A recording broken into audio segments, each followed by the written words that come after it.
everyone, welcome to my project or my final website, 说说中文.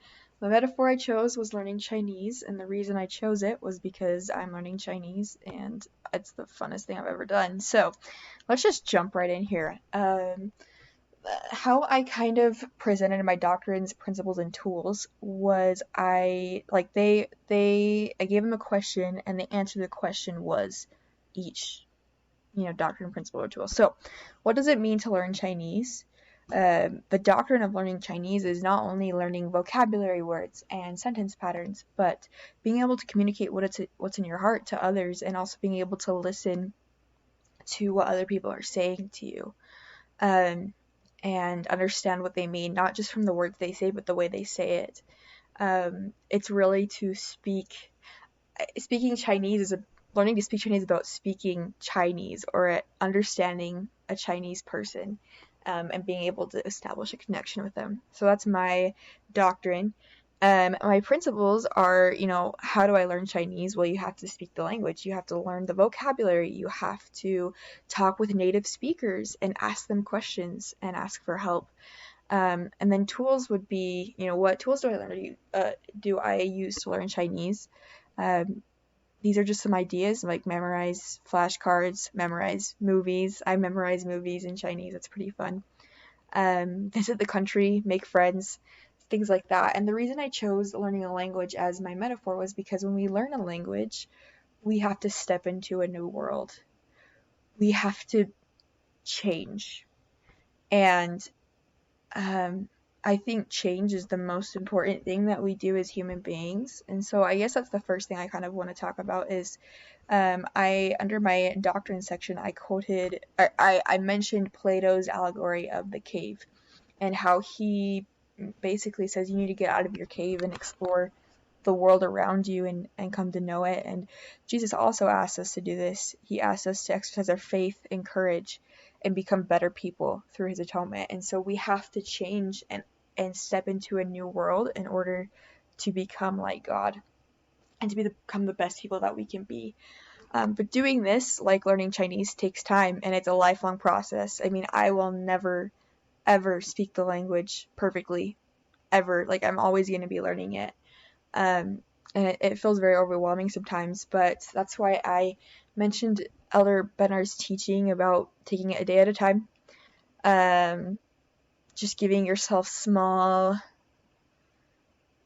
ounces of knowledge and consistently studying. I think that is such an important principle, and it's something I'm working on myself. Rather than just, every month taking a gulp of knowledge, it's going to be way more effective if you just every day take a sip. Okay, and then the last quote I want to talk about was under my tools section, and I believe the best tool that we have is teaching and learning from others. And I quoted, I talked about the Plessy versus Ferguson and then the Brown versus Board of Education case studies. And I feel like Satan tries to divide us because he knows when we can teach one another and learn from each other, we are able to grow. But then when we're divided, we can't because we're not developing charity toward our fellow men. And so when Brown versus Board was passed and schools were legally supposed to be integrated, people were, it was like opening a whole new door of people being able to teach one another, which is just amazing to me. So this is my doctrines, principles, and tools, and then we can go to my CMAP really fast. I just took a screenshot and put it on here. Hopefully you can read it. Hopefully it's not too blurry. And then these are my generative topics. So I just use different math topics to talk about, I used different math topics and found real world applications for them.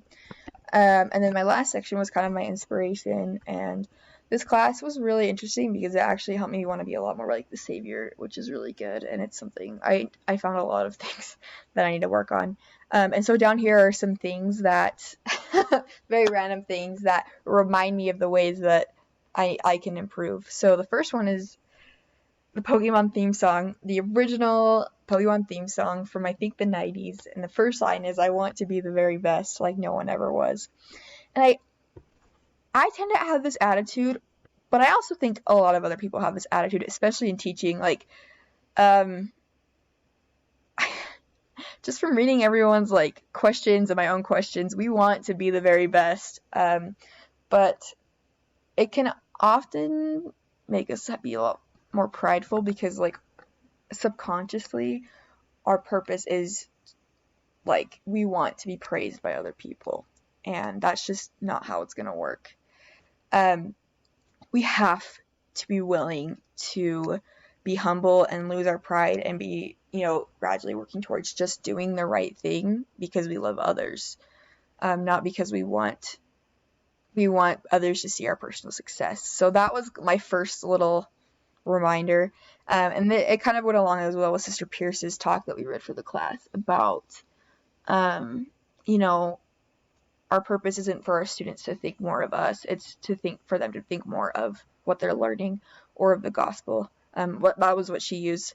And then another thing, when I read Thomas Jefferson's model of education model, I was really frustrated because I was like, wow, like he thinks he's being so open-minded and so revolutionary, but he's excluding so many people from this. And I had to stop myself and be like, wait, but this guy lived in a totally different time where, his model was actually allowing people that normally wouldn't be able to get an education to get an education. And I just had to like remind myself to be more patient with others because everybody is doing the very best that they can with what they've been given. And we all have our boundaries and we all have, ways that like it might just be too much for us at the moment. But I think all people like really do have good intentions, and that's something I need to remember more. I think I wish it was like the first thing that I remembered when I interacted with others, because sometimes I have a tendency to get really frustrated with other people, and I just need to remember that like they're not trying to ruin my life. They're just trying to do the best they can. And so that was a good reminder for me. And then there's just this last one right here, Brother McLean's story about waiting on answers and having to like just have faith in that what you're doing right now is making progress because you know it's the right thing to do, even if you don't feel like you're getting answers. I can just see myself as a teacher feeling like really insecure and wondering, oh, is this like actually helping my students? Like I'll be doing my very best, but maybe I'll have one student that's really struggling and I'll pray for help, but that answer might not come immediately. And I just have to rely on my own, what I've already learned, on my own wisdom, and then do my best, and like gradually answers will come. God wants us to exercise faith first. So my last inspiration is my cute English students. I think teaching them has made me realize how much I want to be a teacher. They are the cutest kids.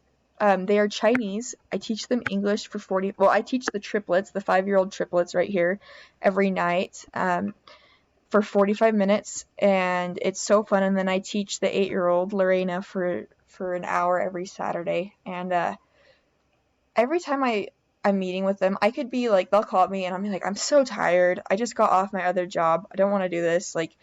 But within 2 minutes, once I start teaching them, I just feel so happy and I don't want it to end. And they make me feel happy and they make me forget about myself. And I think that's the biggest thing is I stop thinking about myself and thinking about them and what they need. And that just allows me to feel so much joy. And they're just the cutest people ever. So they're a lot of my motivation. Just love them so much. So anyway, this is my presentation. Put it on double speed. Thanks, guys.